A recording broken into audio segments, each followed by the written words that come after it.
நண்பர்கள் அனைவருக்கும் வணக்கம். எல்லாருக்கும் ஸ்கிரீன் தெரியும்னு நினைக்கிறேங்க. அதே மாதிரி எல்லாருக்கும் நான் பேசுறதும் கேட்கும்னு நினைக்கிறேன். எல்லாருக்கும் நான் பேசுறது கேக்குதுங்களா? ஸ்கிரீன் தெரியுதுங்களா? Yes ma'am. ஓகே, தேங்க்யூங்க. சரி, இன்றைக்கு நம்ம பார்க்க போற பாடம் புறப்பொருள் வெண்பா மாலை. இதான் இன்னைக்கு நம்ம பார்க்க போறோங்க. கடந்த வகுப்புல இதுவரைக்கும் நம்ம பார்த்தோம் அப்படின்னா நியூ பேட்ச்க்கு 10 பாட்டுல 5 நூல்கள் நம்ம முடிச்சிருக்கோம். முல்லைப்பாட்டு முடிச்சிருக்கோம், நெடுநல்வாடை முடிச்சிருக்கோம், பொருளராற்றுப்படை, சிறுபானாற்றுப்படை, பெரும்பானாற்றுப்படை 5 நூல்கள் 10 பாட்டுல முடிச்சிருக்குங்க. அது இல்லாம இலக்கணத்தை பொறுத்த வரைக்கும் யாப்பருங்கலக்காரிகை முடிச்சிருக்கோம், தண்டி அலங்காரம் முடிச்சிருக்கோம்.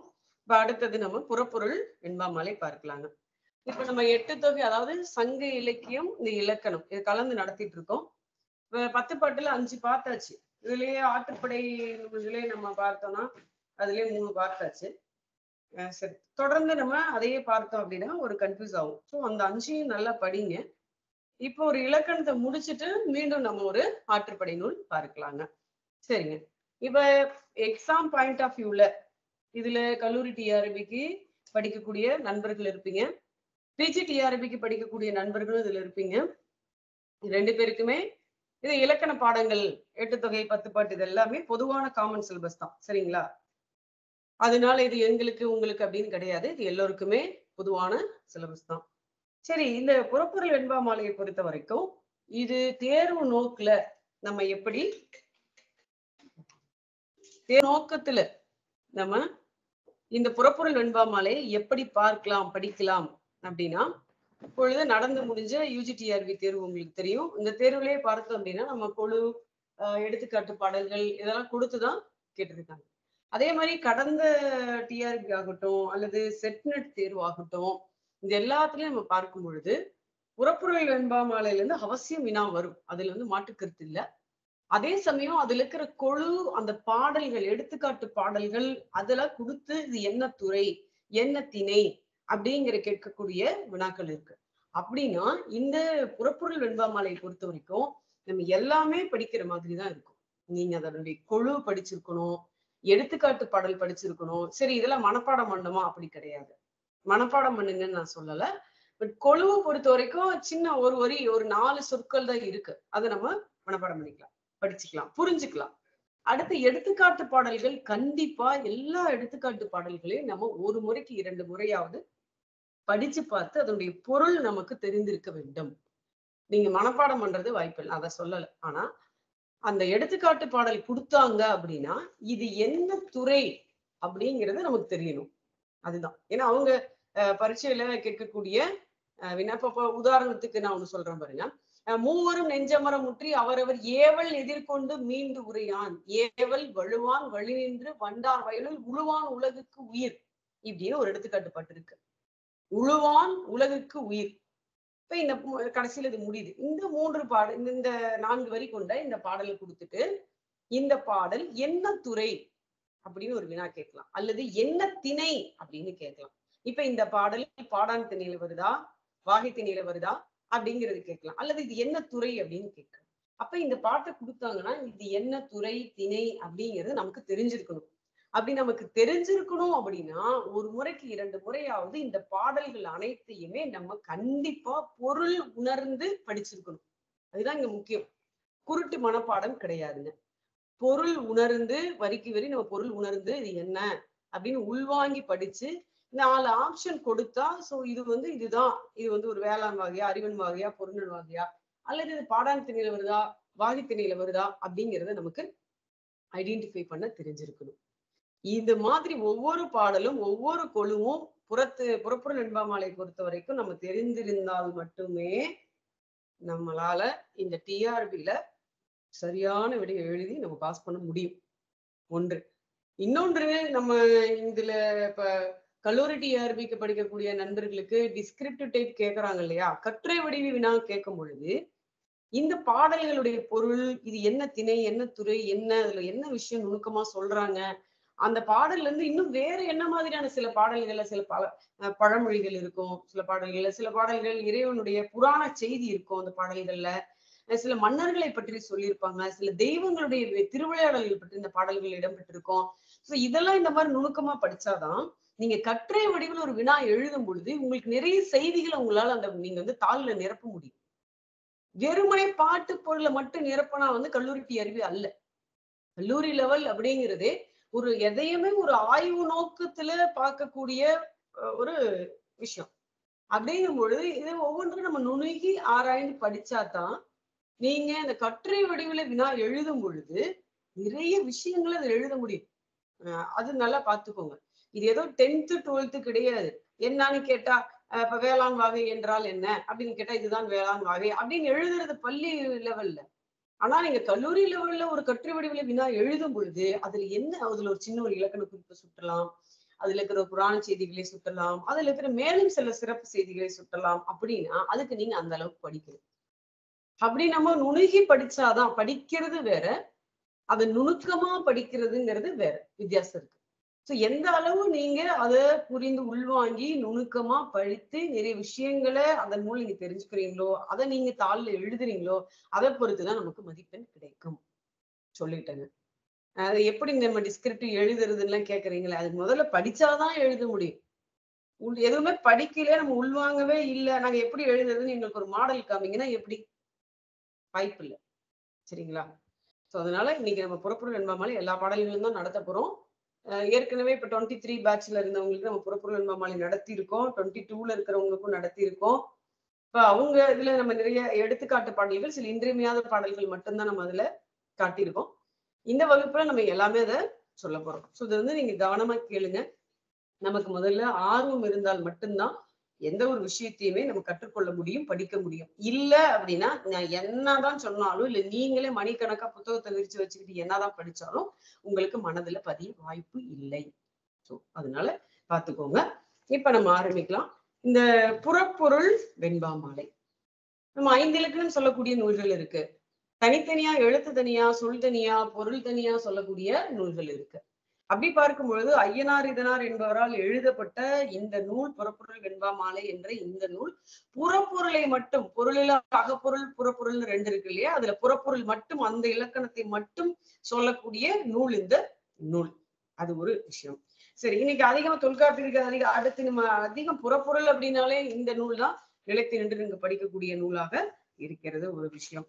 அடுத்து நூலை பற்றிய, நூலாசிரியரை பற்றிய செய்திகள் அது நம்ம என்ன பண்ணிக்கணும், இது இந்த அப்ஜெக்டிவ் டைப்ல கேட்கும் பொழுது நூலை பற்றிய செய்தி, நூலாசிரியர் பற்றி இந்த தாள் ஒன்றிலேயே நம்ம என்னன்னா பொதுத்தமிழ் தாள் இருக்கு இல்லையா, இப்ப அதுல பார்க்கும் பொழுதுனா இந்த ஒரு நிமிஷம் இந்த மாதிரி நூல் குறிப்பு, ஆசிரியர் குறிப்பு குறித்து கேட்கக்கூடியது இருக்குங்க. இப்ப இந்த நூலை பற்றி எந்த நூல் எடுத்துக்கிட்டாலும் முதல் இந்த நூலை பற்றிய செய்தி. இந்த நூல் அப்படிங்கும் பொழுது இந்த நூல் 12 பகுப்புகளை உடையது. ஆசிரியர் யாரு அப்படின்னா ஐயனார் இதனார் பாக்குறோம். அடுத்து பார்த்தோன்னா இது புறப்பொருள் சொல்லக்கூடிய, புறப்பொருள் இலக்கணத்தை சொல்லக்கூடிய நூலா இருக்கு. இது வெண்பாவினால் இயற்றப்பட்ட நூல். இன்னொன்று, ஒவ்வொரு நூலும் என்ன யாப்பினால் எழுதப்பட்டது அப்படிங்கறத நம்ம தெரிஞ்சுக்கிறோம். அப்புறம் பார்த்தோம் அப்படின்னா ஆசிரியர் தெரியுது, ஆசிரியர் சேர மரபினை சார்ந்தவர் அப்படிங்கிறது தெரியுது. அடுத்து இந்த நூல்ல இருக்கக்கூடிய கடவுள் வாழ்த்து பாடல்களை வைத்து பார்க்கும் பொழுது இந்நூல் ஆசிரியர் சைவ சமயத்தை சார்ந்தவராக இருக்கலாம். ஏன்னா இதுல விநாயகருடைய வாழ்த்து, சிவபெருமானுடைய வாழ்த்து, கலைமகளுடைய வாழ்த்து, இதெல்லாம் ஒரு வாழ்த்தி பாடுறதுனால இவர் சைவ சமயம் சார்ந்தவர் அப்படிங்கிறது நமக்கு தெரியுது. இதுல 361, அதாவது இதுல இருக்கக்கூடிய துறைகளை விளக்கும் இந்த கொழுக்கள், அதை விளக்க சொல்லக்கூடிய எடுத்துக்காட்டு வெண்பாக்கள், இதெல்லாம் சேர்ந்தது 361. அது ஒண்ணு சொல்றாங்க. சரி, எத்தனை பாடல்கள் இருக்கு அப்படிங்கிறது. காலம் 8ஆம் நூற்றாண்டு அப்படிங்கிறாங்க. அடுத்து பார்த்தோம் அப்படின்னா இந்த ஆசிரியர் சேர மரபினர் அப்படிங்கிறது நமக்கு தெரியுது. இதுல இன்னொரு விஷயம், இந்த நூலுக்கு உரை, புறப்பொருள் வெண்பாமாலை அப்படிங்கிற இந்த நூலுக்கு உரையாசிரியர் யார் இதுக்கு உரை எழுதியிருக்கிறாங்க அப்படிங்கும் பொழுது சாமுண்டி தேவ நாயகர். சாமுண்டி தேவ நாயகர் அவர் தான் இந்த நூலுக்கு என்ன பண்ணியிருக்கிறாருன்னா உரை எழுதியிருக்கிறார் அப்படிங்கிறது. இந்த நூலினுடைய பார்த்தோம் அப்படின்னா இந்த புறப்பொருளை விளக்குறது சூத்திரம், அடுத்து குழு மேற்கோள் பாடல்கள், இது எல்லாத்துக்குமே இவரு உரை எழுதியிருக்கிறார். இதுல இருக்கிற மேற்கோள் பாடல்கள் நூலாசிரியரால் எழுதப்பட்டது, நல்லா தெரிஞ்சுக்கோங்க. நூலாசிரியர் எழுதப்பட்டது. அதற்கும் சேர்த்து இவர் என்ன பண்ணியிருக்கிறாருன்னா உரை எழுதியிருக்கிறார். ஒன்று. அடுத்து இவருடைய உரையில பார்க்கும் பொழுது வட சொற்கள் மிகுதியாக இவரது உரையில இடம்பெற்றிருக்கிறது அப்படிங்கிற செய்தி. நம்ம உரையாசிரியர்கள் புத்தகம்னு ஒண்ணு இருக்கு இல்லையா, மூவை அரவிந்தன் அவர்கள் எழுதிய உரையாசிரியர் என்ற நூல் நம்ம பழைய நண்பர்கள் வச்சிருப்பீங்க. அந்த நூல்ல நீங்க பக்கம் 621 பக்கம் எடுத்துக்கிட்டீங்கன்னா அதுல சாமுண்டி தேவ நாயக்கர் அப்படின்னு அவரை பற்றி ஒரு 3 பக்கத்துக்கு கொடுத்திருக்கிறாங்க. அந்த செய்திகளை நீங்க என்ன பண்ணிக்கணும், படிச்சுக்கணும். கண்டிப்பா அந்த உரையாசிரியர்கள் அப்படிங்கிற புத்தகம் எல்லாருமே உங்க கையில இருக்கணும். நீங்க ஒரு 8 தொகை படிக்கிறீங்க, 10 பாட்டு படிக்கிறீங்க, இலக்கணம் படிக்கிறீங்க, நீதி நூல்கள் படிக்கிறீங்க, எது படிச்சாலும் முதல்ல இந்த நூல்ல அந்த நூலுக்கான உரை பகுதி, இப்ப 8 தொகைனா குறுந்தொகைன்னா உடனே இந்த உரையாசிரியர் புத்தகத்தை எடுத்துக்கிட்டு இந்த குறுந்தொகை பகுதி எடுத்து யார் யாரெல்லாம் உரை எழுதியிருக்கா அப்படிங்கிற விஷயம் படிக்கணும். அப்ப இந்த நூல் உங்களுக்கு அவசியம் கையில இருக்கணும். ஏன்னா நீங்க நமக்கு பாடத்திலேயே நம்ம சிலபஸ்லயே உரையாசிரியர்கள்னு தனியே கொடுக்குறாங்க. இலக்கிய உரையாசிரியர்கள், இலக்கண உரையாசிரியர்கள் ஒரு டாபிக்ல அது தனித்தே கொடுத்துருக்குறாங்க. நீங்க கல்லூரி டிஆர்பியினுடைய சிலபஸ் எடுத்து பார்த்தீங்கன்னாலும் தெரியும். சரிங்க, இப்ப நம்ம என்ன பண்ணலாம்னா நேரா பாடத்துக்கு போயிடலாம். இந்த பாடல்கள், இந்த குழு, இதெல்லாம் பற்றி நம்ம பார்க்கலாம். முதல்ல கடவுள் வாழ்த்து பார்ப்போம். கடவுள் வாழ்த்துல முதல்ல ஆணைமுகன் வணக்கம் கொடுத்திருக்கிறார். ஆணைமுகன்னா நமக்கு தெரியும் விநாயகர் பெருமாள். அவரை பற்றிய ஒரு வாழ்த்து அதுல இருந்து ஆரம்பிக்குது. ஆணைமுகன் வாழ்த்து, அடுத்து சிவபெருமான் வணக்கம், அடுத்தது கலைமகள் வணக்கம் அப்படின்னு கொடுக்குறாங்க. ஆணைமுகன் வணக்கம் இதுல பாருங்க, பாடல் ஸ்கிரீன்ல உங்களுக்கு தெரியும். கண்டிப்பா அவசியம் இந்த நூலில் இருக்கிற ஒவ்வொரு எடுத்துக்காட்டு பாடலையும் இல்ல அனைத்து பாடல்களையும் நீங்க ஒரு முறைக்கு 2 முறை வாசிச்சிருக்கணும். எந்த பாடலையும் நீங்க விட்டுறக்கூடாது. மைண்ட்ல வச்சுக்கோங்க. நடையூறு சொன்மடந்தை நல்குவதும் நம்மேல் இடையூறு நீங்குவதும் எல்லாம் புடையூறும் சேனை முகத்து ஆளிரிய சீருமுக தூறுமத தானை முக தானே நினைத்தாள் அப்படின்னு இருக்கு. இதுல என்ன அப்படின்னா, நடையூறு சொல்மடந்தை, நடையூறு சொல்மடந்தை அப்படின்னு சொல்றது இங்க கலைமகளை சொல்றாங்க.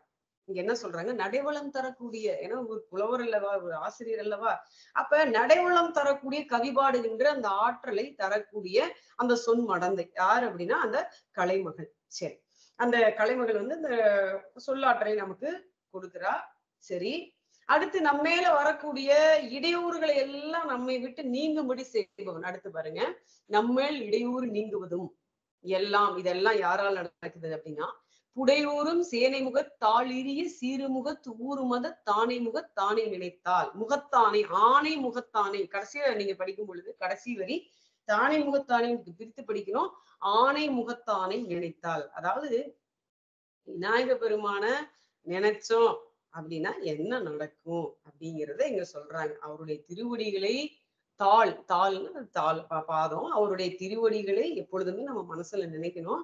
அப்படி நினைச்சா நமக்கு என்னென்னலாம் கிடைக்கும் அப்படின்னா, இந்த கவிபாடுகின்ற கலைமகள் தரக்கூடிய அந்த அறிவு நமக்கு கிடைக்கும். அடுத்து நமக்கு மேல நம்ம கிட்ட வரக்கூடிய எல்லா இடையூறுகளும் நம்மை விட்டு நீங்கும். இடையூறு நீங்குவது எல்லாம் நம்மை விட்டு நீங்கும் அப்படின்னா புடையூறும் சேனை முகத்து. அடுத்த கடைசி 2 வரிதான் விநாயகரை சொல்றாங்க. என்ன பண்றதுன்னா, போர்க்களத்துல எதிர்த்து மேல மேல வரக்கூடியது அந்த பகைவருடைய படை. அந்த படையெல்லாம் ஓட ஓட விரட்ட செய்யக்கூடிய அளவுக்கு ஆற்றல் உடையவன் இந்த ஆணைமுகத்தான். அப்படிப்பட்ட அந்த ஆணைமுகத்தவனை நம்ம மனசுல நிறுத்தி அவனுடைய தாள்களை பணிய வேண்டும் அப்படிங்கிறதான் இந்த முதல்ல தொடங்குறாரு. புலையார் சூழி போட்டு அவரு தொடங்கி இருக்கிறாரு. அடுத்தது பார்த்தீங்க அப்படின்னா 2வது பாடல் சிவபெருமான் வணக்கம் சொல்றாரு. நல்ல பாடல் தான். கண்ணவனை காண்க இரு காதவனை கேட்க வாய் பண்ணவனை பாட பதம் சூழ்க எள் நிறைந்த நெய்யொத்து நின்றானே நீல மிடற்றானே என் கை ஒத்து நேர்கூப்புக அப்படின்னு பாடல். இதுல எள்ளுல இருக்கக்கூடிய எண்ணெய் போல அப்படிங்கிறாங்க. கடவுள் எப்படி இருக்காருன்னு உங்களுக்கு தெரியாது.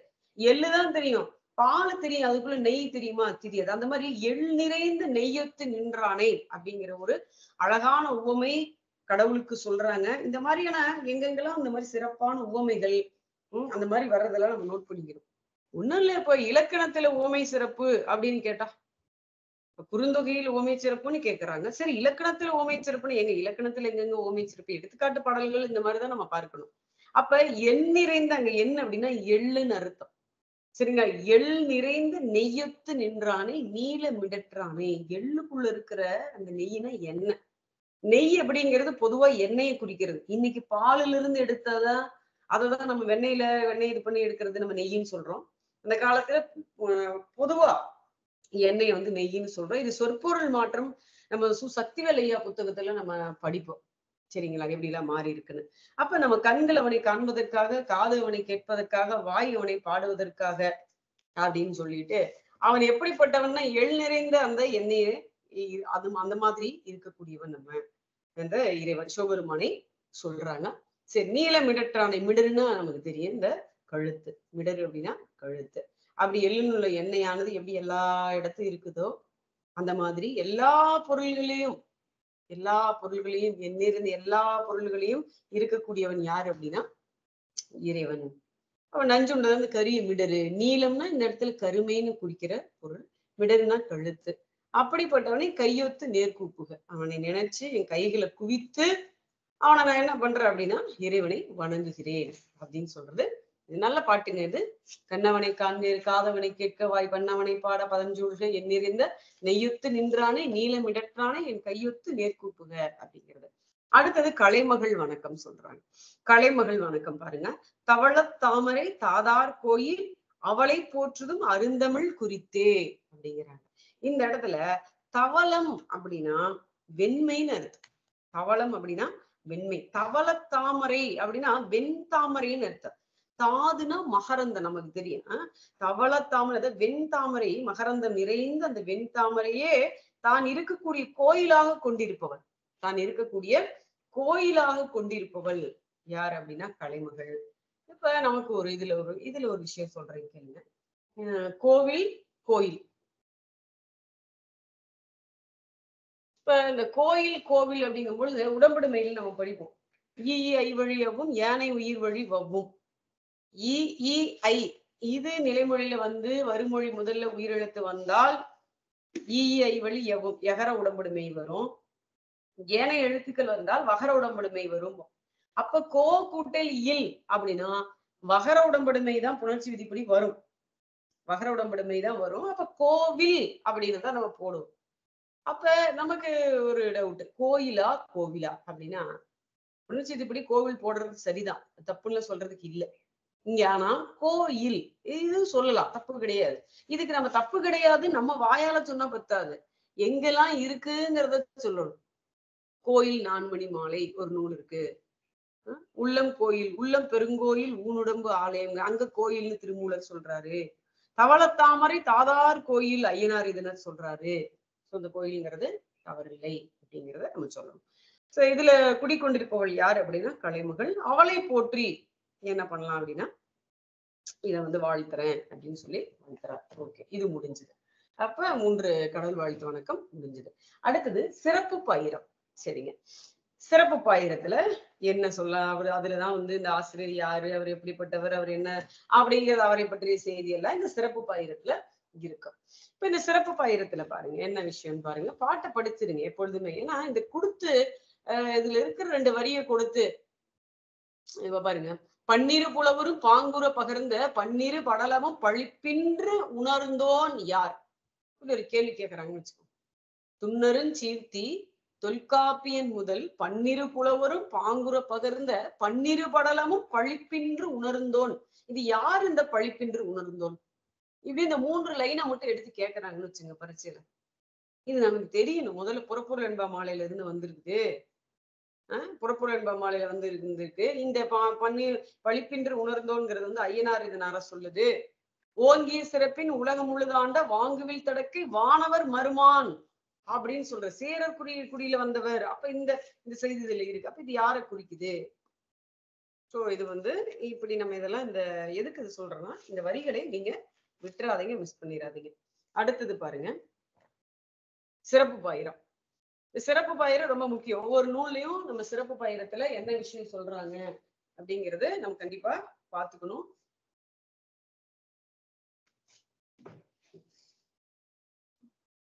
சிறப்பு பாயிரத்துல பாருங்க, மன்னிய சிறப்பின் வானோர் வேண்ட தொன்மலை இருந்த சீர்சால் முனிவரன் தன்பால் தண்டமிழ் தாவின்று உணர்ந்த ஒண்ணும் இல்லைங்க. அப்ப விளக்கத்தை சொல்லிட்டா உங்களுக்கு வந்தது தெரிஞ்சு. மண்ணு அப்படின்னா நிலை பெற்றன்னு அர்த்தம். மண்ணா உலகத்து மண்ணுதல் குறித்தோ தம்புகள் நெறி தாம் வாய்ந்தனரே அப்படின்னு சொல்றாங்க. நிலை பெற்ற இந்த சிறப்பினை உடையவர்கள் வானவர்கள். அவங்களுக்கு அழிவே இல்லை, அவங்களுக்கு சாவு இல்லை, அதனால அவங்க நிலை பெற்றவர்கள்னு சொல்றாங்க. அந்த வானவர்கள் என்ன பண்ணிக்கிறாங்க அப்படின்னா, போயிட்டு அகத்திய முனிவரை வேண்டிக்கிறாங்க, பணிந்து வேண்டிக்கிறாங்க. என்ன வேண்டிக்கிறாங்க? அவங்க கிட்ட போய் அகத்திய முனிவர்கிட்ட வானவர்கள் என்ன வேண்டுறாங்க அப்படின்னா, ஐயா நீங்க இந்த மாதிரி தெற்கு நோக்கி போங்க. தெற்கு, இதுக்கு ஒரு கதை சொல்லுவாங்க எல்லாமே. அகதி இமயமலையில உமாதேவியை வந்து சிவபெருமான் திருமணம் செய்து கொண்ட பொழுது அந்த நிகழ்ச்சியை பார்க்க எல்லாரும் இமயமலைக்கு போயிருந்தாங்க. அப்ப எல்லாரும் அங்க கூடுனதுனால பேலன்ஸ் தாங்க முடியலையா நாடு. அப்ப என்ன ஆயிடுச்சு, கொஞ்சம் தெற்கு பக்கம் கொஞ்சம் போகணும். யார் இத்தனை பேர் இங்க இருக்கிறாங்க, யார் அப்ப சொல்ல இத்தனை பேருக்கு சமமான ஒருத்தர் அகத்தியரம். அவரை மட்டும் தென்பகுதிக்கு போச்சோம்னா இது என்ன ஆயிரும்னா பேலன்ஸ் ஆயிரும். அப்படி ஒரு கதை. சரி, அதனால என்ன சொல்றாங்க, நீங்க தென்பகுதியே பொதிய மலைக்கு போங்க அப்படின்னு சொல்றாங்க. சரின்னு அவங்களுடைய வேண்டுகோளுக்கு என்னங்க அகத்திய முனிவர் என்ன பண்றாருன்னா, தெற்கு பகுதியில இருக்கிற பொதிய மலைக்கு வர்றாரு. அங்க வந்து தங்கிறார். அப்படிப்பட்ட அந்த அகத்திய முனிவர்கிட்ட, ஏன்னா அவர் தானே முத்தமிழ் முனிவர், முத்தமிழ் முனிவர், அவர்கிட்ட போயிட்டு அவரு இந்த தமிழ் மொழியினுடைய இலக்கணத்தை நிறைய பேர் கற்றுணர்ந்துக்கிறாங்க, நிறைய பேர் கத்துக்கிறாங்க.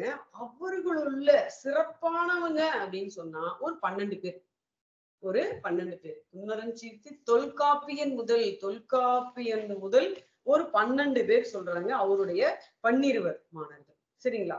அந்த பன்னிருவரால் பாடப்பட்டதுதான் என்ன சொல்றோம்னா, அந்த 12 பேராலையும் பாடப்பட்ட தொல்காப்பியன் முதலாகிய அந்த 12 அந்த புலவர்களால தனித்தனியா 12 பகுதியாக பாடப்பட்டதா பன்னிரு படலம். ஏன்னா அந்த புறப்பொருள் வெண்பாமாலையோட முதல் நூலா இருக்கக்கூடியது எதுனா பன்னிரு படலம் தான். சோ இந்த பன்னிரு படலம் அப்படிங்கிற அந்த புறப்பொருள் இலக்கண நூல், அந்த பன்னிரு படலத்தையும் பழிப்பின்று உணர்ந்த ஒரு குற்றம் இல்லாம கற்றுக்கொண்டவன் யார் அப்படின்னா ஐயனார் இதனார். அந்த ஐயனார் இதனார் எந்த மரபை சார்ந்தவர் அப்படின்னா, ஓங்கிய சிறப்பின் உலகம் முழுதும் ஆண்ட, சரிங்களா, வாங்குவில் தடக்கை வானவர் பெருமான், இந்த உலகம் முழுவதையும் ஆண்ட மேம்பாட்டினுடைய இந்த உலகத்தை ஒருங்கே ஆட்சி செய்த, வாங்குவில்னா வளைந்த வில்லை ஏந்திய, வளைந்த வில்லைய தடக்கை, பெரிய கை, உயர்ந்த கை, மேன்மை, அந்த மாதிரியான கவிஞருடைய சேர மரபுல தோன்றியவர், சேர மரபுல தோன்றியவர் அப்படின்னு சொல்றாங்க இந்த ஐயனார் இதனார். சரிங்க. அடுத்து பாத்தீங்க அப்படின்னா, ஐயனார் இதன் அகலிடத்தவர்க்கு மையரு புறப்பொருள் வளாலின்று விளங்க வெண்பாமாலை என பெயர் நிறி. அப்படிப்பட்ட அந்த ஐயனார் இதனார் என்ன பண்றாருன்னா, இந்த நிலத்துல வாழக்கூடிய மக்களுக்கு எல்லாம் ஒரு நல்ல ஒரு நூலை கொடுக்கணும், ஒரு புறப்பொருள் இலக்கணத்தை நம்ம நல்லபடியா கொடுக்கணும், வளாலின்றி குற்றமில்லாம கொடுக்கணும்னு சொல்லிட்டு அந்த ஐயனார் இதனார் அந்த நூலை ஒரு நூல் இயற்றுறாரு. அந்த நூலுக்கு அவர் பெயர் வைக்கிறாரு வெண்பா மாலை என பெயர் நெறி பண்புறம் ஒழிந்தரன் பான்மையும் தெரிந்து. என்ன பண்றாங்க, இப்படி வெண்பாக்களால் ஆகிய இந்த நூலை அவர் கொடுக்கிறார். இதுதான் இந்த இதுல சொல்லப்பட்டுள்ள செய்தி. இதுதான் அந்த 12 பேர் புலவர்கள் இதுல கொடுத்திருப்பாங்க பாருங்க, பன்னிருவர். இந்த பன்னிருவர் யார் யார் இதுல கொடுக்கல. 12 பேர் அப்படிங்கும் பொழுது முதல் தலை மாணாக்கன் அகத்தியருடைய 12 மாணவர்களுள் தலை மாணவன் யார் அப்படின்னா தொல்காப்பியர். அப்புறம் அதங்கோட்டாசனுடைய அவையில தான் தொல்காப்பியம் அரங்கேற்றம் செய்யப்பட்டது. அப்ப தொல்காப்பியர், அதங்கோட்டாசான், துராலிங்கன், செம்பூச்சியை, வையாபிகன், வாய்ப்பியன், பனம்பாரனார், ஆயிரம் பாடியவர், பனம்பாரனார், களாரம்பன், அபிநயன், காக்கை பாடினியார், நற்றத்தன், வாமனன், இவங்கதான் அந்த 12 பேர். சரிங்களா? அந்த 12 வானவர் வருமான வானவர்னு சேரவர் அர்த்தங்க, சொல்ல மறந்துட்டேன், போயிடுச்சு. சரி, இந்த 12 பேருங்க. சரிங்களா? அப்ப இந்த சிறப்பாயிரத்தின் வழி யார் இந்த நூலை செஞ்சானா ஐயனார் இதனார். இதனுடைய வழிநூல் எதுன்னா பன்னிரு படலம். எல்லை வடவேங்கடம் தென்குமரி தான் எல்லை. இது என்ன நூல் வந்து வெண்பா மாலை. யாப்பு என்ன அப்படின்னா தொகை விரி, தொகுத்து சொல்றது, விரித்து சொல்றது. அடுத்தது என்ன பொருள் சொல்லப்படுதுன்னா புறப்பொருள் சொல்லப்படுது. கேட்கறவங்க படிக்கிறவங்க தான். என்ன பயன்னா புறப்பொருள் நம்ம தெரிஞ்சுக்கலாம். காலம் ஐயனார் இதனாருடைய காலம் சொல்றோம். இப்ப ஐயனார் இதனுடைய அவைக்களம் எங்க அரங்கேற்றம், அவருடைய அவைக்களத்துல அது அரங்கேற்றம் செஞ்சிருக்காங்க. இந்த விஷயமா இதுல சொல்லப்பட்டிருக்கிறது. சரிங்க. இப்ப நம்ம நேரா அடுத்து கடல் வழக்கம் சொல்லியாச்சு, சிறப்பு பாயிரம் சொல்லியாச்சு, நூல் பற்றி சொல்லியாச்சு, நூலாசிரியர் பற்றி நம்ம பார்த்துட்டோம் சிறப்பாயிரத்துல. அடுத்ததா படலம், 12 படலங்களை உடையது. இதெல்லாம் நீங்க படிச்சதுதான். நம்ம படிச்சது வேற, பரீட்சைக்கு நம்ம ஆழ்ந்து தெரிந்து கொள்வது படிக்கிறது அப்படிங்கிறது வேறங்க. வெற்றினா நிறை கவர்தல், அப்புறம் கறந்தேனா நிறை மீட்டல், அதெல்லாம் ஓகே. இப்ப ஒற்கார் மேல் செல்வது வஞ்சி, அப்புறம் அதை எதிர்கொள்வது காஞ்சி, அப்புறம் அரணை காப்பது, எயில் காத்தல் நொச்சி, அதை சுற்றி வளைத்தல் ஒழுங்கே, அதிரப்பொருவது தும்பை, அப்புறம் யார் ஜெயிக்கிறாங்களோ அவங்கள பாடுறது வந்து வாகை, வெற்றி பெற்றவனை புகழ்ந்தவனை கொடை வீரம்லாம் படிக்கிறது வந்து பாடான், கைக்கிளைனா ஒருதலை காதல், அடுத்தது பெருந்தலைனா பொருந்தா காமம். இது பொதுவானது. இன்னைக்கு 10th பையன்கிட்ட போய் நீங்க கேட்டீங்கன்னா கூட இதெல்லாம் சொல்லுவான் தான் அவனுக்கு. ஏன்னா அவனுக்கே இந்த படலங்கள்லாம் இருக்கு. அவனை சொல்லுவோம். அதை தாண்டி நம்ம படிக்கிற லெவல் வேற. சரிங்களா? சோ அதை தாண்டி நம்ம என்ன தெரிஞ்சுக்கலாம்? இதுல வெற்றி படலத்துல அந்த துறை இது பொறுத்த வரைக்கும் ஒவ்வொரு படலத்திலையும் எத்தனை துறைகள் இருக்கு அப்படிங்கிறத நல்லா உங்களுக்கு தெரியும். அதாவது திணையும் துறையும் நாங்க 1+19 1+19 20 வெற்றி படலத்துல 1 கூட்டல் 19 மொத்தம் 20. துறைன்னு கேட்டா 19. 8 ஏனை 4 8 ஏனை 4 சொல்றாங்க பாருங்க தொகை. வெற்றியும் வெற்றி துறையும் 8 8 4 8 × 2 + 4. அப்ப இது வந்து மொத்தம் எவ்வளவு வருதுன்னா 20. இதுதான் சொல்றாங்க 8 ஏனை 4. சரிங்களா? இப்ப இதுல பார்ப்போம். நம்ம ஒவ்வொரு படலத்திலையும் எத்தனை துறை, திணையோடு சேர்ந்து துறை, அது ரொம்ப முக்கியம். 1+19 20. வெற்றி படலத்துல திணையும் துறையும் எத்தனைன்னு ஒரு கேள்வி கேட்டா 1+19 20. வெற்றி படலத்திலோட துறைகள் எத்தனைன்னு கேட்டா 19. சரிங்களா? இதுல வந்து உங்களுக்கு எந்த குழப்பமுமே வேண்டாம். இது ஒவ்வொரு திணைக்கும் நீங்க கண்டிப்பா அது கேட்டா fingertip நம்ம சொல்ற மாதிரி இருக்கணும். எத்தனை அப்படின்னு கேட்டா சொல்லணும். அடுத்து பாருங்க, நம்ம வந்து இப்போ ஒவ்வொன்னா பார்ப்போம். கவனமா கேட்டுங்க. சொல்றத காதுல கேட்டாலே போதும். அதுக்கப்புறம் நீங்க ஒரு முறைக்கு 2 முறை பார்த்தீங்கன்னா போதும், எளிமையா இருக்கும். முதல்ல வெற்றினா நம்ம பகைவர்களுடைய போயிட்டு அவங்களுடைய பசுக்கூட்டங்களை கவர்றது. இப்ப என்னன்னா மாடுனா செல்வம், மாடுனா செல்வம். எங்க அதை வச்சு ஒரு குறள் சொல்லுங்க பார்க்கலாம். திருக்குறள். கேடில் விழிச்செல்வம் கல்வி ஒருவருக்கு மாடல்ல மற்றையவை. Very good. கேடில் விழிச்செல்வம் கல்வி ஒருவருக்கு மாடல்ல மற்றையவை. அப்போ மாடுனா செல்வம். அந்த காலத்துல இப்ப நமக்கு ஒருத்தர் பணக்காரரா இருக்கிறாருன்னு என்ன சொல்றோம், அவருக்கு இத்தனை பிளாட் இருக்கு, இங்க வீடு இருக்கு, அங்க கடை வச்சிருக்காரு, இங்க பிசினஸ் பண்றோம், அவரு அப்புறம் கார் வச்சிருக்காரு, வீடு வச்சிருக்காரு, இவ்வளவு ஜுவல்ஸ் அப்படிலாம் நம்ம சொல்லி இன்னைக்கு ஒருத்தர் வந்து அவங்க பண மதிப்பீடு சொல்றோம். இதெல்லாம் வச்சிருந்தா ஒரு வசதியானவரு அப்படின்னு நம்ம சொல்றோம். இதெல்லாம் செல்வமா பார்க்கப்பட்டது. இந்த காலத்துல கல்விதான் செல்வமா பார்க்கப்பட்டது. நீ 1000 மாடு வச்சிருக்க, 1000 இதை வச்சிருக்க, வீடு வாசல் வச்சிருக்கல இல்ல, அவன் நல்ல அறிவாளி கல்வியாளனா இருந்தா அவன் பணக்காரன். அதனாலதான் கேடில் விழிச்செல்வம் கல்வி ஒருவருக்கு மாடல்ல மற்ற எவைனாங்க. இதை தவிர ஒரு சிறந்த செல்வம் அப்படிங்கிறது வேற எதுவும் இல்லை. நாங்க இப்ப இருக்கிற செல்வங்கள் ஓகே. அப்ப அந்த காலத்துல ஒருத்தங்கிட்ட எவ்வளவு ஆடு மாடுகள், கால்நடைகள் தான் சிறந்த செல்வம் அவங்களுக்கு. அதுதான் உணவு பொருள் தருது, உழவுக்கு பயன்படுது, வணிகத்துக்கு. உப்பு வணிகர்கள் என்ன பண்ணிருக்காங்க, எருது பூட்டிய வண்டிகள்ல உப்பு மூட்டை ஏற்றிக்கிட்டு ஒரு இடத்துல இருந்து ஒரு இடத்துல போய் வணிகம் செஞ்சிருக்கிறாங்க. உழவு தொழில் மருத நிலத்துல செஞ்சிருக்கிறாங்க. அடுத்தது முல்லை நிலத்துல அந்த ஆடு மாடுகளை வச்சு பால் வெண்ணெய் பொருட்கள் அப்ப எல்லா அதுலயுமே அதை பயன்படுத்திருக்கோம். அது ரொம்ப மிகச்சிறந்த செல்வம். அதுதான் மாடுகள் தான்.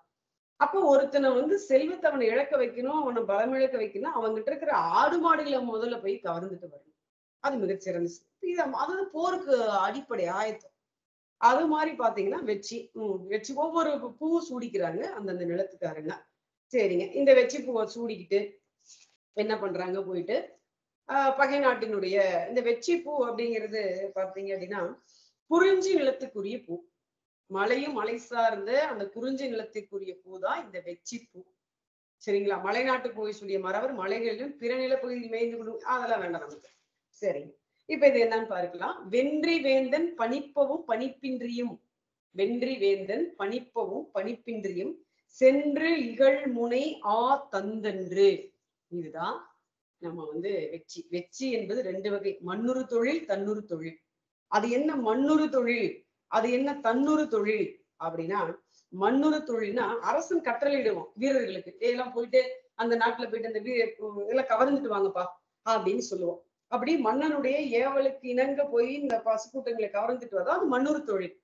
தன்னூறு தொழில்னா அரசன் எந்த ஏவலும் ஆர்டர் போட்டிருக்க மாட்டான், இவனா போயிட்டு பகைவர் நாட்டுடைய ஆணையர்களை கவர்ந்துட்டு வருவான். அதுக்கு பேரு தன்னூறு தொழில். இது வெற்றில மண்ணூறு தொழில், தன்னூறு தொழில். சரிங்க.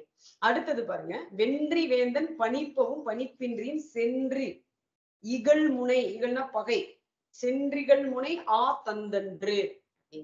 அதாவது வெற்றியுடைய அரசன் பணிப்பவும், அவன் ஆர்டர் போட்டாலோ அல்லது பணிப்பின்றியோ கட்டளை இடாமலோ இவங்க எல்லாம் என்ன பண்றாங்க, இந்த வீரர்கள் பகைப்புலத்துல, இகழ்னா பகை, அவங்க பகைப்புலத்துல போயிட்டு அந்த பசு கூட்டங்களை கவர்ந்துட்டு வரும். இதுதான் வெற்றி. சோ இதுதான் கொழு. இந்த கொழுவுதான் நீங்க படிக்கணும். வென்றி வேந்தன் பணிப்பவும் பணிப்பின்றியும் சென்றிகள் முனை ஆத்தந்தன்று என்பது என்ன திணை? வெற்றியா கரந்தையா வஞ்சியான்னு கேட்டா இது வெற்றி அப்படின்னு உங்களுக்கு எழுத தெரியும். சரி, அடுத்து பாருங்க, மண்ணூறு தொழிலுக்கு ஒரு உதாரண பாடல் கொடுத்திருக்கிறாங்க. இந்த பாட்டை கவனிங்க. மண்டும் எரியுள் மரம் தடிந்து இட்டற்றா. எடுத்த உடனே ஒரு பழமொழி இதுல நமக்கு வருது. வெந்த புண்ணுல வேலை பாய்ச்சுற மாதிரி, எரியிற கொள்ளியில எண்ணெயை ஊத்துன மாதிரி, இதெல்லாம் நம்ம சொல்லுவோம். எரியிற கொள்ளியில எண்ணெய் ஊத்துன மாதிரி, ஏற்கனவே எரிஞ்சுக்கிட்டு இருக்குது, அது மேல இன்னும் எண்ணெய் ஊத்துனா இன்னும் நல்லா எரியும். சில பேர் ஏற்கனவே மன கஷ்டத்துல இருப்பாங்க, அதை தெரிஞ்சுக்கிட்டே சில பேரை நோக்கடிக்கணும்னு இன்னும் உன கஷ்டத்துக்கு ஆளாக்குவாங்க. பாத்தீங்களா? அப்பொழுது நம்ம இந்த மாதிரியான பழமொழிகளை நம்ம சொல்லுவோம்.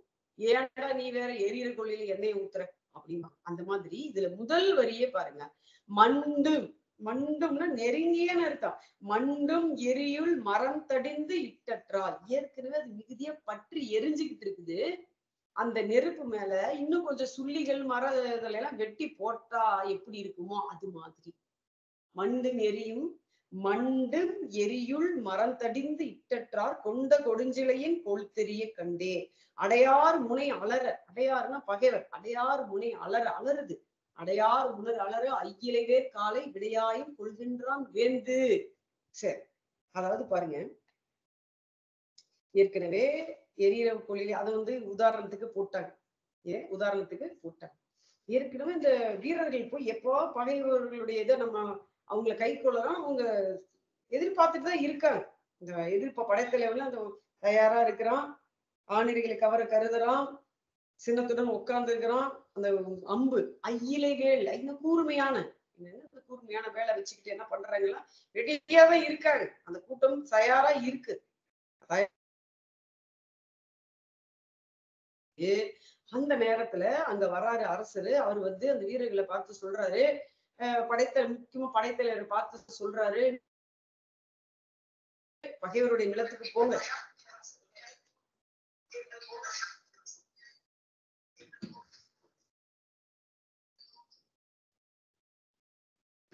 பகைவருடைய நிலத்துக்கு போங்க. ஒரு நிமிஷம் இருங்க.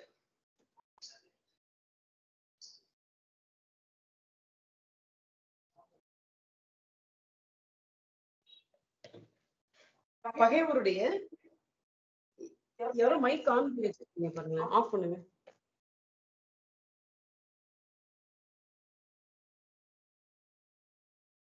Hello, okay.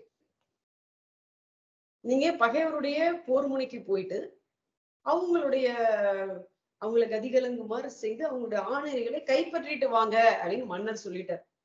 ஏற்கனவே அவங்க போயிட்டு அந்த பகைவர்களை கவர்ந்தெல்லாம் அவங்களை வீழ்த்தி விட்டு அவங்களுடைய ஆணையர்களை கவரலான்னு சினத்தோட ரெடியா இருக்காங்க. அந்த சமயத்துல இந்த அரசனும் போய் சொல்றதுனால அவங்களுக்கு அதுக்குதான் இந்த எடுத்துக்காட்டு சொல்றாங்க. மண்டும் எரியுள் மரம் தடிந்து இட்டற்றார் அப்படின்னு சொல்லி.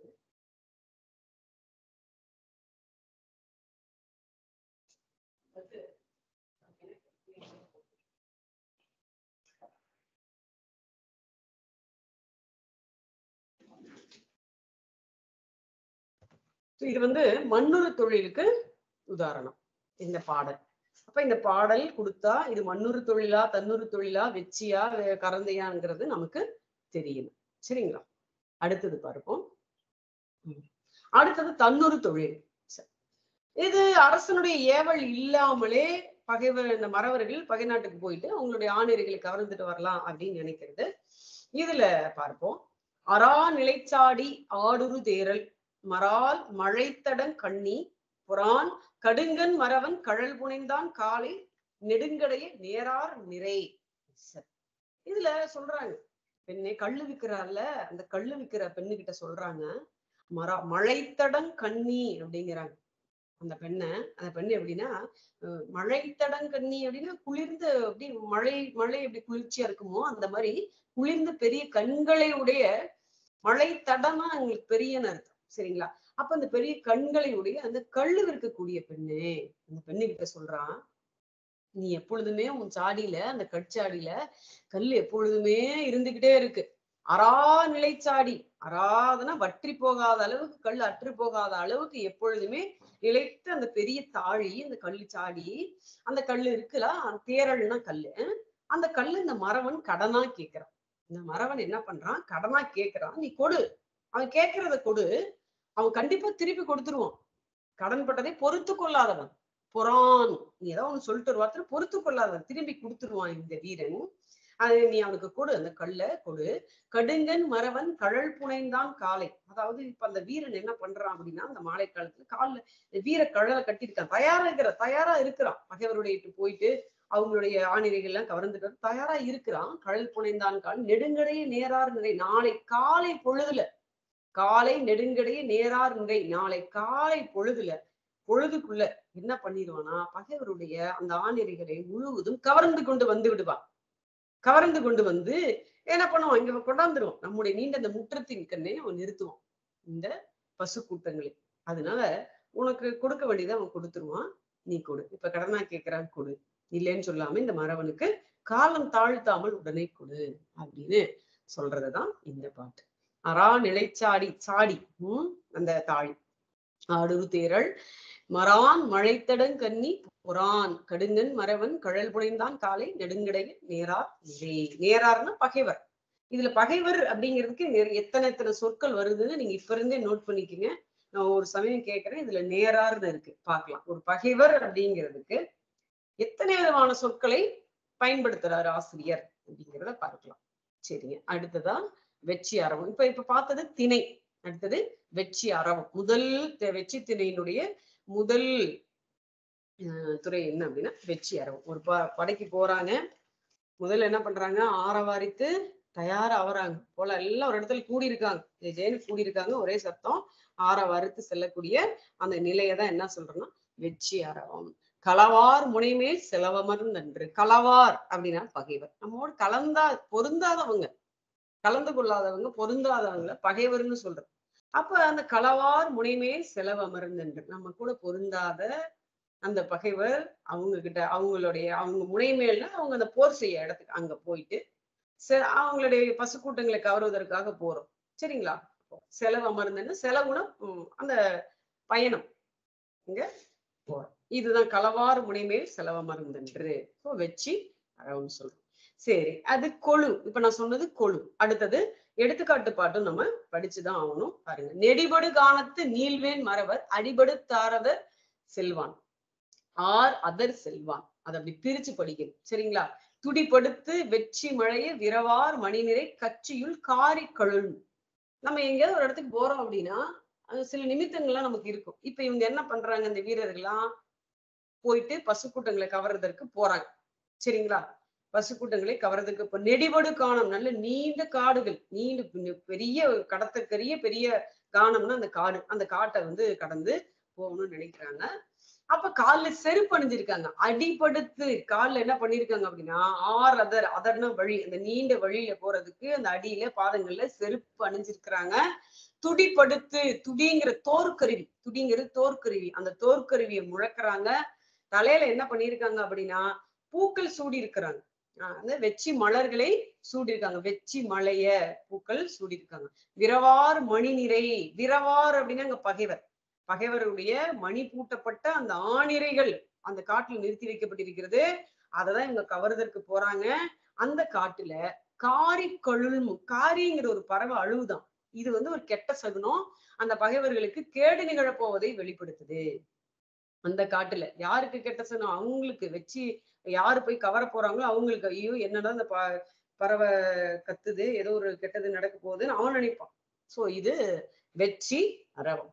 நெடிபடு காணத்து நீள்வேன் மறவன். நெடிய அந்த காட்டுல இந்த மறவர்கள் போறாங்க, கையில என்ன பண்ணி வச்சிருக்காங்கன்னா வேல் வச்சிருக்காங்க, நெடிய வேற்படை வச்சிருக்காங்க.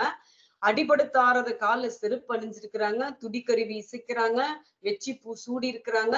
இதெல்லாம் தயார் நிலையில எங்க போறாங்க அப்படின்னா, அந்த காட்டுக்குள்ள பகைவருடைய மணிகள் பூட்டப்பட்ட ஆணிரைகள் என்ற அந்த காட்டின் கண்ணுல காரைங்கிற பறவை அழுகுது. இது அந்த பகைவர்கள் கேடு நிகழ போவதை வெளிப்படுத்துகிறது. இது வெச்சி அரவம். அடுத்தது பாருங்க, விரிச்சி. விரிச்சின்னா நல் சொல் கேட்டல், ஒரு நல்ல சொல் கேட்கறது. இப்ப யாராவது ஒரு நல்ல விஷயம் பேசிட்டு இருக்கும்போது அங்க நம்ம வெறுக்கத்தக்க சில விஷயங்கள்லாம் பேசக்கூடாது. ஆமா போச்சு, நடந்த மாதிரிதான், எழுதுன மாதிரிதான், பாஸ் ஆன மாதிரிதான், நடக்காது, போகாது, இருக்காது, இல்ல, இந்த மாதிரி எல்லாம் ஒரு நல்ல விஷயம் நடக்கும்போது நம்ம பேசக்கூடாது. இப்ப நல்ல சொற்களை கேட்கறதுக்காக வெயிட் பண்ணிட்டு இருக்கோம். விரிச்சி சகுனம் பாக்குறது, குறி கேட்கறது. வேண்டிய பொருளின் விளைவு நன்கறிதற்கு ஈண்டு இருள் மாலை சொல் ஓர்ந்தன்று. ஓறுதல்னா ஆராய்தல். வேண்டிய பொருளின் விளைவு நன்கறிதற்கு, வேண்டிய பொருள் நம்ம என்ன விருப்பப்பட்டு என்ன மனசுல நினைச்சிட்டு இருக்கோமோ அந்த காரியம் நல்லபடியா நடக்கணும் அப்படிங்கிறதுக்காக அந்த மாலை நேரத்துல இருள் சூழ்ந்த ஈண்டு இருள் மாலை, அந்த இருள் சூழ்ந்த மாலை நேரத்துல சொல் ஒருங்கன்று நல்ல சொல்ல கேட்டு அவங்க வெயிட் பண்ணிட்டு இருக்காங்க, ஏதாவது சகுனத்துக்காக காத்திருக்கிறாங்க. அது விரிச்சி. இது கொழு. அடுத்தது எடுத்துக்காட்டு பாருங்க. எழுவாணி சீரூர் இருண்மாலை முன்றில் குழுவினம் கைகூப்பி நிற்ப. எல்லாரும் ஒரு கோயில் முற்றத்துல அந்த கூட்டம், மறவர் கூட்டம் திரண்டு நின்றுட்டு இருக்கு. இந்த ஊர்ல கூடிய அந்த இருள் சூழ்ந்து மாலை பொழுதுல கோயில் முற்றத்துல அந்த மறவர்கள் கூட்டம் சூழ்ந்து நின்றுட்டு இருக்கு. எழுவணி சீரூருங்கிறாங்க. எழுனா கணைய மரங்க. கணைய மரங்கள் சூழ்ந்த அந்த சிற்றூர், அதான் எழுவணி சூரூர். கணைய மரங்களால் அழகு செய்யப்பட்ட அந்த அழகான சிற்றூர். அந்த ஊர்ல இருள் மாலை, இருள் நிறைந்த அந்த மாலை நேரத்துல முன்றில் அந்த கோயில் முற்றத்துல எல்லாரும் குழுவினம் கை கூப்பி நிற்ப. அந்த முற்றத்துல திரண்டிருந்த போது கை கூப்பி தொழுது நிக்கிறாங்க. அந்த கோயில் கூட்டத்துல தெய்வத்தை வணங்கி தொழுது கை கூப்பி நிக்கிறாங்க. ஏதாவது ஒரு நல்ல செய்தி நமக்கு காதுல விழுமா அப்படின்னு நின்றுட்டு இருக்காங்க. அப்ப பாத்தீங்கன்னா ஒரு செய்தி காதுல கேட்கப்படும். என்ன செய்தி? தொழுவீர் குடக்கல் நீ கொண்டு வா என்றால் குனிவில் தடக்கையாய் வென்றி தரும். அப்ப ஒரு ஆய்மகள் சொல்றா, அந்த நேரத்துல அந்த ஏனியில மேல ஏறி தொழுவில் குடக்கல் நீ, அந்த தொழுவத்துல குடத்துல கல்லு வச்சிருக்கிறல, குடத்து கல்ல எடுத்துக்கொண்டு வா அப்படின்னு ஒருத்தி இன்னொருத்திய சொல்றான். சோ இது இந்த வார்த்தை உங்களுக்கு எப்படி இருக்கு? தடக்கையாய் வென்றி தரும், வெற்றி தரக்கூடியதா இருக்கு. தடக்கையாய் வென்றி தரும், வளைந்த வில்லை கையில் ஏந்திய தலைவனே. இது எப்படி தரும்? நமக்கு வெற்றியை தரக்கூடியது இந்த சொல். நமக்கு சகுனம் கேட்டுருச்சு. இது எடுத்துக்காட்டு பாடல் நமக்கு சொல்லக்கூடிய செய்தி. இந்த சகுனம் கேட்கறது, பள்ளி சொல்றது. அடுத்து செலவு, பயணம். சரி, நல்ல சொல் கேட்டாச்சு. இனிமேல் என்ன பண்றாங்க அப்படின்னா பயணத்தை தொடர்கிறார்கள். வில்லேர் உழவர் வேற்றுப்புலம் உண்ணி கண்ணே கல்லேர் கானம் கடந்து சென்றன்று. வில்லேர் உழவர், சொல்லேர் உழவர், வில்லேர் உழவர்னு சொல்லணும்னா இவங்க வில் வைத்திருக்காங்க. இந்த வில்லேர் உழவர் வீரர்கள். இந்த வீரர்கள் என்ன பண்றாங்க அப்படின்னா, வில்லேர் உழவர் வெற்றி மரபு வீரர்கள் என்ன செய்யறாங்க அப்படின்னா, வேற்றுப்புலம் முன்னின்னு படிக்கூடாது, வேற்றுப்புலம் உண்ணி. வேற்றுப்புலம்னா பகைவருடைய அந்த அடைய கருதி அந்த நிலத்தை நினைத்து என்ன பண்றாங்கன்னா கல்லேதானம் கடந்து சென்று, கற்கள் நிறைந்த அந்த காட்டு பகுதியை கடந்து போறாங்க. அதுதான் செலவு. சரிங்களா? அடுத்த எடுத்துக்காட்டு பாட்டு பாருங்க. கூற்றின தன்னார் கொடுவில் இடனேந்தி பாற்றினம் பின்படர முன் படர்ந்து. இவங்க எல்லாம் பாக்குறதுக்கு எப்படி இருக்காங்கன்னா வீரர்கள் கூற்றுவன் யமன் மாதிரி இருக்காங்களா எல்லாம். கூற்றினத்து அன்னார் அப்படிங்கிறாங்க. கூற்றுவனை ஒத்த அந்த வீரர்கள் கொடுவில் இடன் ஏந்தி, கொடுனா வளைந்தன்னு அர்த்தம், அதனால கொடுவாள்னு சொல்றோம். கொடுவில் இடன் ஏந்தி, கொடிய வில்ல இடப்பக்கத்துல ஏந்திக்கிட்டு பாற்றினம் பின்படர, இவங்க பின்னாடி என்ன வருதுன்னா பருந்து, பாற்றினம் பருந்து கூட்டம், கழுகு கூட்டம்லாம் பின்னாடி தொடர்ந்து வருதான் இவங்களை தொடர்ந்து. எப்படி இவன் போவான், 4 பேர்த்த சாகடிப்பான், செத்து போவான், நம்ம சாப்பிடலாம்னு சொல்லிக்கிட்டு இந்த பாற்றினம் பின்படற அவங்க அதுக்கு பின்னாடி வருது. இவங்க முன்படர்ந்து இவங்க போறாங்க. ஏற்றினம் நின்ற நிலை கருதி ஏகினார் நீழ்களைய குன்றம் கொடுவில்லவர். ஏற்றினம் நின்ற நிலை கருதி அந்த பசு கூட்டங்கள் ஏறுகளோடு கூடிய அந்த ஆணிரைகள், ஏறுகளுடன் கூடிய ஆணிரைகள். அதாவது இப்பதான் நம்ம ஏறுகளே காலமாடே வளர்க்கிறதே இல்லையே, பசுதான். அப்ப அப்படி இல்லை. அப்ப அந்த ஏறு, ஏன்னா அதுக்கு அவசியம் தேவையில்லை, உழுவுறதுக்கு தேவை, மற்ற இன பெருக்கிறதுக்கு தேவை, எல்லாத்துக்கும் தேவை அது. அப்ப ஏறுகளுடன் கூடிய அந்த ஆணிரை நிற்கக்கூடிய அந்த இடம், அந்த இடம் எப்படி இருக்குது பாருங்க. நீள் கழைய, கழைனா மூங்கில், நீண்ட மூங்கில்கள் நிறைந்த குன்றம், மலை நிலம், நீண்ட மூங்கில்கள் நிறைந்த அந்த மலை நிலத்தை நோக்கி இவங்க போறாங்க. கொடுவில்லவர் வளைந்த வில்லை ஏந்திய வீரர்கள். அவ்வளவுதான். இப்ப அது புரியுதுங்களா? கூற்றினத்தன்னார், கூற்றுவனை போன்றவர்கள் வில்ல இடப்பக்கம் ஏந்திக்கிட்டு பின்னாடி கழுகு பருந்தெல்லாம் வர மாதிரி இவங்க முன்னோக்கி போறாங்க. எதை நோக்கி போறாங்கன்னா, ஏறுகளுடன் கூடிய ஆணிரைகள் இருக்கக்கூடிய இடம். அது எங்க இந்த ஆணிரைகள்லாம் நிற்குது அப்படின்னா, நீண்ட மூங்கில்கள் நிறைந்த இடமாகி அந்த மலை நிலத்துலதான் அது இருக்கு. அந்த மலை நிலத்தை மனசுல வச்சு இவங்க எல்லாம் வில்லேந்திக்கிட்டு போறாங்க அப்படிங்கிறதுதான் இந்த எடுத்துக்காட்டுப்பட்டு செலவு அப்படிங்கிறதுல. அடுத்தது வேய். வேய்னா நமக்கு மூங்கில்னு சொல்றேன். இந்த இடத்துல பாத்தீங்கன்னா ஒற்று